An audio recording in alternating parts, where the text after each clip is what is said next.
Tyrell's swallowtail was on display.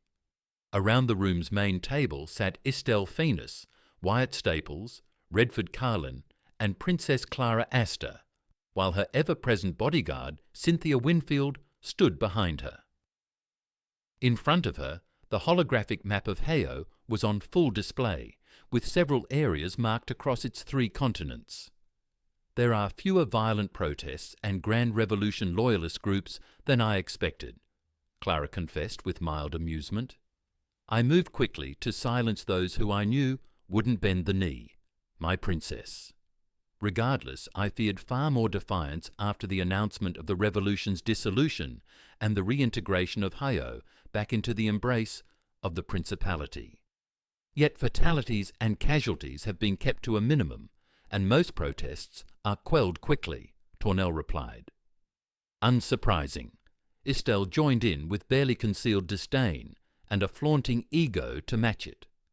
The people of Hego have experienced many tragedies after that foolish and pointless uprising, most of them dealt by the hands of their own liberators, he spat in a mocking tone. Tornell narrowed his eyes but didn't refute the count. Wars, purges, famine, diseases. A complete societal downgrade and a near collapse only staved off by pirates raiding your neighbours. Compared to your current disastrous situation in all fields, returning to the warm, generous embrace of the principality shall be a delicious ambrosia. I would have worded it differently, but you're not wrong, Lord Estelle, Tyrell replied with a glare that died a second later. My people have suffered enough. Most of us just want peace and stability. He sighed deeply. It doesn't matter what we believe at this point about the past. It happened. Mistakes were made. All we have now is the future. Clearing his throat, Redford caught everyone's attention. General Tornell, how goes the hunt? Not terribly, Tornell answered in a low tone. The wildfires have been put under control or died out almost entirely, but we won't be sure until the smoke stops from oozing among the ashes. Those Xenos hate fire with a passion. My patrols have killed hundreds, but more remain. Their 2 smaller bases are lightly defended and we're making everything in our power to keep them there and starve them out while preventing survivors and stragglers from regrouping. Say what you will, but the utter obliteration of their headquarters gave them a mortal wound they won't recover from. They know it. We know it. I suspect they'll try desperate measures to kill as many of us as possible any day now. I'll gladly let them charge through open fields at machine gun emplacements while artillery blasts them apart, if they are so eager to die. Filthy Xanos. There was a long pause as Tornell closed his eyes. When he opened them again, he turned to the princess.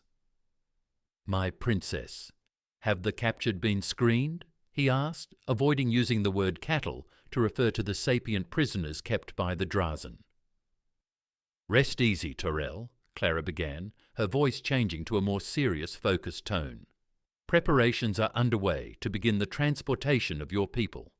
As agreed upon, they shall be returned unharmed. Pirates' forces have been set aside and isolated. Their fates have been decided.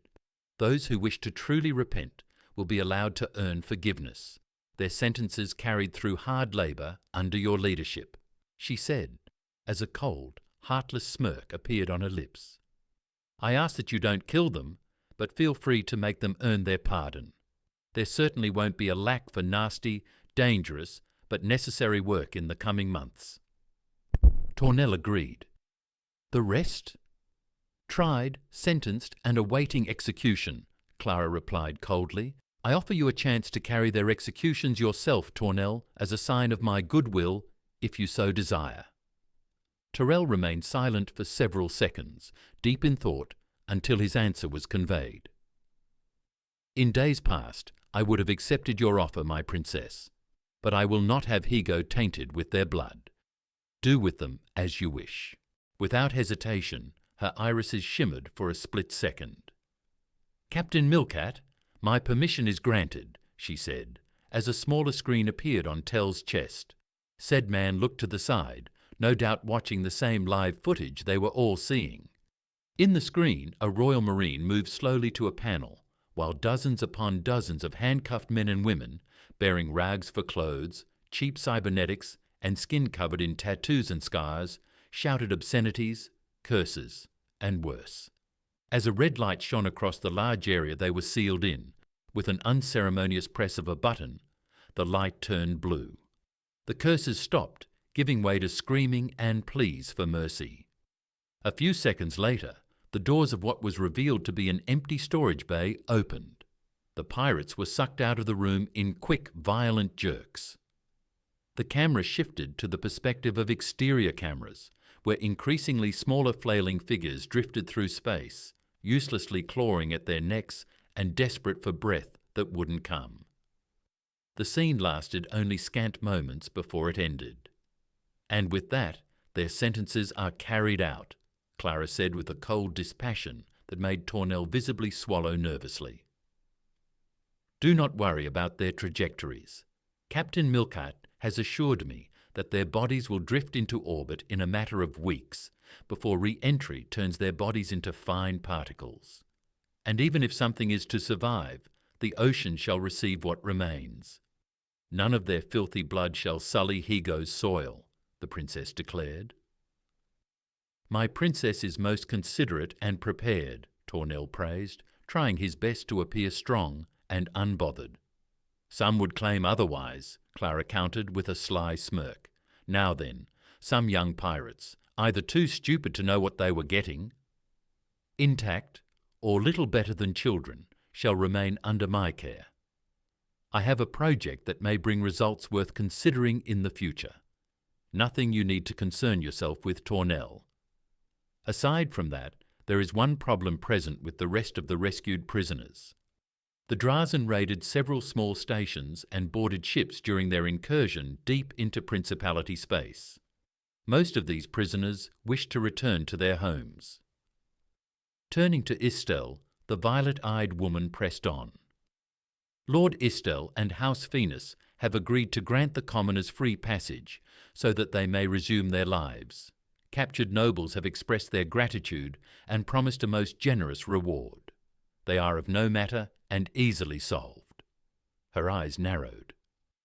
Many others, however, commoners who have lost everything, wish to remain on Higo and start a new life. Tyrell crossed his arms, understanding the situation. Tensions could prove to be problematic. They are outsiders, though not by choice. But as long as they are commoners, I believe I'll be able to prevent outrage from forming. Things have been changing quickly all around us in the span of mere weeks and days. More drastic changes will only incite discontent if left to fester. He hummed deeply for a moment. Perhaps I can be of aid, Estelle asked rhetorically. This dilemma has a simple solution. If you are willing to make minor sacrifices, General. I'm listening, Tornell replied with an overly dramatic and slow hand gesture. Estelle presented Wyatt, much to the pilot's puzzlement. Baron Wyatt Staples has a territory ripe for habitation. They can settle the land easily and away from your radicals, General. The proposal visibly discomfited Wyatt, so much so that he could feel everyone waiting for his reply.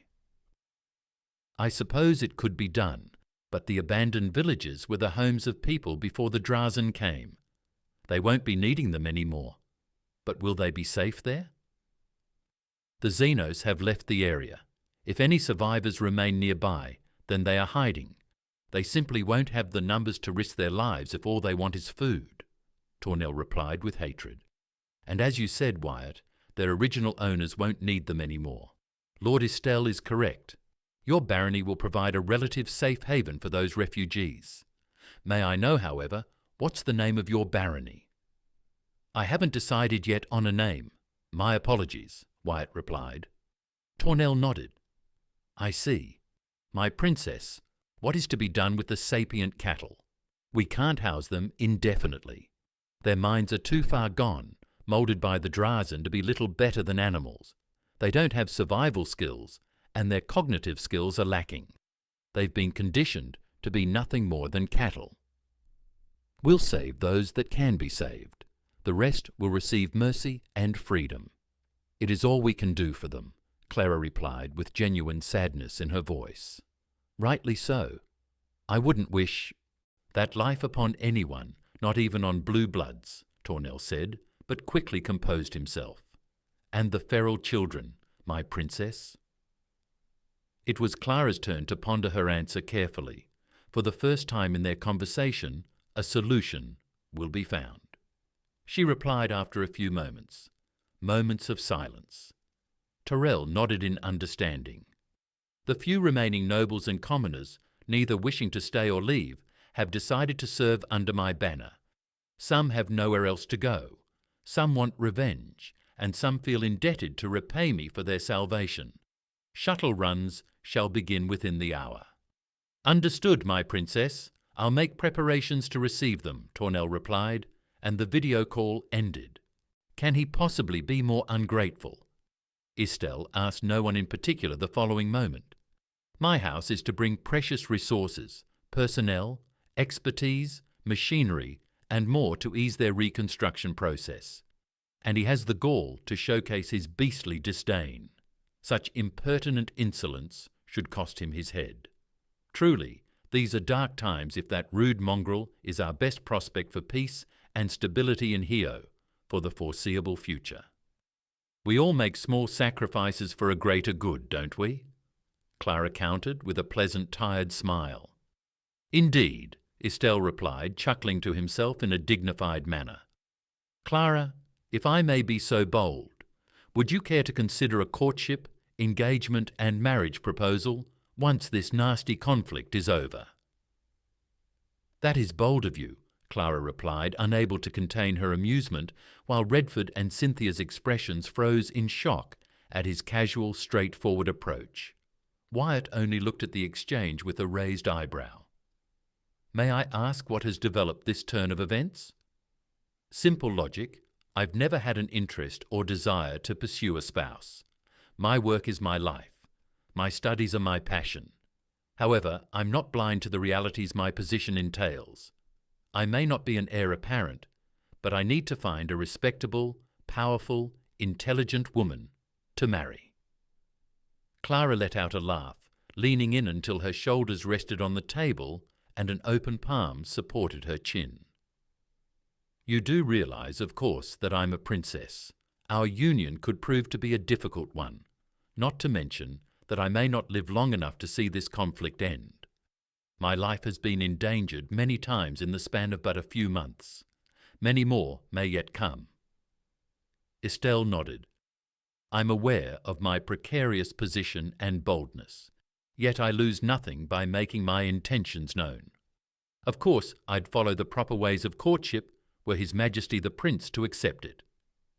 "You, Estelle, are far bolder and ambitious than I originally thought, most pleasantly and curiously. For the moment, I will only entertain the idea and give a proper answer after my uncle is stopped and peace has returned to the principality. Do not bind yourself to the expectation of my answer, however," Clara replied, smiling. Estelle nodded and stood up. "If my duty to my house is to be determined by my father, then it will be so, for I expect nothing else from you, Clara. Be that as it may, my pie is said, and I shall leave now to tend to my studies and duties. Farewell." With a polite bow of his head, Estelle left the room without shame, nervousness, or hesitation. A few seconds after the doors closed, Cynthia was the first to react. "Is he bold, ambitious, or simply rude? I can't decide for myself. Honestly, Clara, why did you allow him to speak to you in such a manner?" Clara, returning to her seated position, replied with a playful smile. "What a brutally honest man, isn't he? For better or for worse, it is a trait I can respect." "You're not considering accepting his proposal, are you?" Redford asked, crossing his arms. Clara hummed deeply for a few moments before delivering her answer. "Perhaps. Politically speaking, it's a good trade-off. There is no animosity between us, and with our intellects combined, perhaps we could achieve some remarkable goals. Alas, it is all speculation, but it is one worth remembering." I don't suppose something handmade would be a good wedding gift, Wyatt asked all of a sudden. I've never been to a wedding before. 3 sets of eyes turned to him. It didn't take long for his serious expression to break and give a small, pleased smile in response to his horrible joke. Redford could only shake his head slowly. Since pinched the... Note, your sentence cuts off at since pinched the bridge of her nose, and Clara giggled. Suddenly, the princess clapped her hands together. Speaking of gifts, Wyatt, you've got gifts to receive, or rather, prizes. Now that the K-Buy has arrived, I was able to finalise all of our pending and necessary transactions. For capturing the Gallant venture on your own, capturing several nobles including Javier W. Casimir, Con, and Felicity Centaur, and services rendered, you'll receive a total prize of 20 million credits, with 14 coming from the capture of the light destroyer, the Gallant venture, she revealed with a sly smirk. Wyatt felt dizzy as darkness crept at the edges of his vision. He felt his heart skip a beat or two, his skin tremble, and his stomach churn. But he didn't succumb to that swift, cold embrace. This time, he was able to remain conscious, just barely, much to his blonde friend's disappointment. What, no fainting this time? Oh well, I do suppose I'll have to be satisfied with those wonderful expressions and reactions, she exclaimed, with that same playful smirk. You're a merciless woman, heartless, devoid of compassion, Cynthia protested against her best friend's eccentric sense of humour. Oh, shush you. Wyatt didn't faint now, did he? Clara countered. That does not make your actions acceptable, young lady, Redford joined in. 20 million credits, Wyatt said, managing to get a hold of himself. What am I going to do with so many credits? You could invest half of it into your barony, Clara replied, losing her more playful tone but conserving her gentle, friendly approach. Your land is empty, as it stands now, and whoever inhabits it will be destitute. Use it to start developing it and find people capable of running a semi-decent administration and balancing. You could ask Estelle for help in that field. Wyatt wanted to nod and simply take Clara's advice, but something stopped him. An idea, a curious idea. Clara, since these people will come to live in my land, that does not get easier to comprehend. Maybe I should ask them? You lose nothing in trying, Clara admitted. All you really need to establish the fundamental base of a functioning estate is a small business with basic resources, a good location, and good workers. You have it all at your disposal. Good workers will be your most precious resource, if not particularly skilled commoners. Which business venture would you like to start with? Forestry, it's what I'm familiar with, Wyatt replied instantly, but Clara shook her head. You need more skilled people who know what they're doing. You need a constant influx of tools, uniforms, security equipment, machinery, or tame beasts of burden. Start with something simpler, and something that can provide a food source, like hunting. Hunting. The word made him remember his brother Wesco and the cliques. All Higo was blessed by not having to deal with the infestation of those giant, dumb as dirt, and angry giant birds. Hunting was a good option, but something even better came to him. He'd never once gone fishing, yet he knew that fishing villages, towns, and outposts hardly went hungry. Fishing, he muttered. What about fishing? There's an ocean and rivers. Clara and Cynthia smiled in unison. Excellent choice. With your investment and Estelle's supervision, you should easily set up a small but stable fishing village near the coast, and a power plant on a nearby river. Save credits for small future projects, expansion, wages and expenses. Their lives will hardly be comfortable, but they will be fed, employed and protected. And they may prosper in the future, Clara commented, while Cynthia nodded in approval. Then that's what I'll do. They lost everything thanks to the Drazen. It may not be much, but I want to help them live a better life. If they're lucky, maybe they'll capture a Dreen, burn it alive, and hear it scream. Wyatt blinked. Scream, forest, screaming forest. Clara, can I name my barony the Barony of Screaming Forests? Not again, Redford muttered weakly. Give up, old man. I've no hope left in me, Cynthia added. Clara's eyes sparkled with mirth, and a wide smile formed on her lips. What a wonderful name! She clapped once before continuing. Now that the name of your barony is decided, tell me, will you truly knight your squad mate, Leopold Dara? If it means he'll remain as part of the composters and prevent blue bloods from kicking him out just because he's a commoner, then yes, I'll knight him, Wyatt replied without hesitation. Then another thought came to him, a memory. His conversation with Gregor regarding equipment. I have more than enough credits, so why not? Wyatt thought, smiling a wolfish smile. Clara, I want to buy the composter armour as good as mine. If we're your elite fighter squadron, we might as well look like one, right? Maybe then other blue bloods won't bother us that often. Not wanting to miss such a chance, Cynthia placed a hand on her friend's shoulder and smiled sweetly. Did you hear that, Clara? A whole squadron, a named squadron of elite pilots at your beck and call. Baron Wyatt Staples, Knight Banneret of House Astaire. You have my blessing to do whatever you see as necessary to improve the capabilities of your squadron. The composters, Clara announced, desperately trying not to smile greedily and failing miserably. In that case, Wyatt pressed on, smirking, I was thinking that perhaps a retrofit in one of the unused storage bays could be of use. Clara nodded. Under one condition. Name it, Wyatt replied, before Clara gestured with a finger for him to get closer. Commander Redford Carlin watched from the sidelines with a small, sincere smile as Clara whispered something in Wyatt's ear before Cynthia joined in a moment later at the princess's insistence.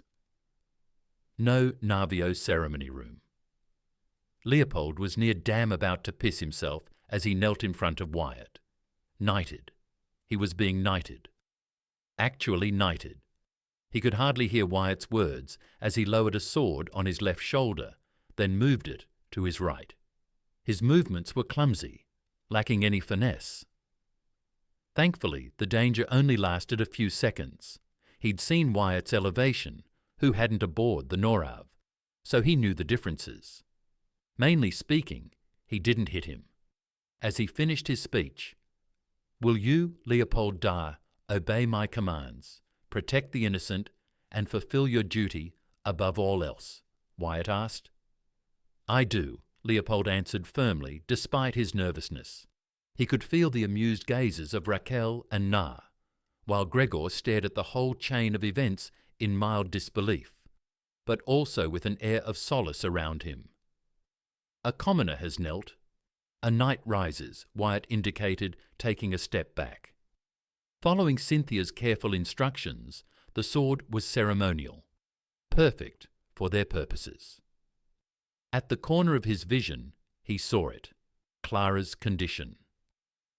As Leopold stood up, Clara and Cynthia all but materialized next to him.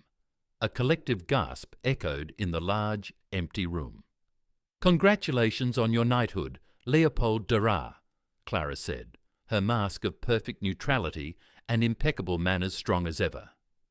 Your Majesty, Leopold cried out, quickly kneeling before her as Raquel, Na and Gregor gave a deep, respectful reverence. At ease, Wyatt commanded, and reluctantly they all obeyed. Princess Clara wanted to meet with her elite squadron of fighter pilots and see us with her own eyes. I am not displeased, Clara added. What about you, Cynthia? Scrawny, she said, looking at Leopold. Weak, she said, turning to Na. Disgraceful, she said, eyeing Gregor up and down. Pampered, she finished, peering into Raquel's eyes. Then she smiled, causing the 4 pilots to freeze instantly. Good. I was getting tired of training, Wyatt. Now I have another 4 toys to play with. Channel where humanity wins. Subscribe. Join the tribe.